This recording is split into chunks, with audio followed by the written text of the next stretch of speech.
எல்லாருக்கும் வணக்கம். நான் உங்கள் அர்ச்சனா தாமரைக்கனி. ஒரு குட்டி கதை சொல்ல போறேன். வாங்க கதைக்குள்ள போகலாம். கணவன் மனைவி ஒரு ஊர்ல வாழ்ந்துட்டு இருக்காங்க. கணவனுக்கு மனைவி மேல அன்பு இல்ல. கொஞ்ச நாளுக்கு அப்புறம் அந்த அன்பு குறைஞ்சிருது. அதனால மனைவி வருத்தத்துல இருக்கிறாங்க.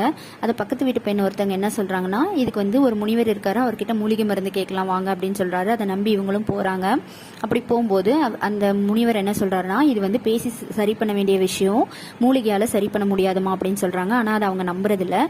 எனக்கு ஏதாவது மூலிகை தாங்க அப்படின்னு சொல்றாங்க. உடனே முனிவர் சொல்றாரு, அப்படின்னா நீ ஒரு புலியுடைய முடியை எடுத்துட்டு வரணும் அப்படின்னு சொல்றாங்க.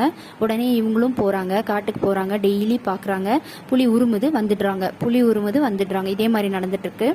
அப்புறம் ஒரு நாள் புலி உருமுறதை நிறுத்திடுது. இவங்க தெரியாம போய் ஒரு முடியை எடுத்துட்டு முனிவர்கிட்ட கொடுக்குறாங்க. முனிவர் அதை நெருப்புல போட்டுறாரு. இவங்க கோவப்படுறாங்க, இப்படி பண்ணிட்டீங்களே அப்படின்னு சொல்லிட்டு. அதுக்கு அவர் சொல்றாரு, ஒரு மாசத்துல கொடிய மிருகத்தையே உன்னை வசமாக்கிக்கிட்ட, உன்னுடைய கணவன் மேல நீ அன்பு காட்டினா உன் கணவன் உன்னை திரும்பி அதை கொடுக்காமையாமா போயிடுவான் அப்படின்னு சொல்றாரு.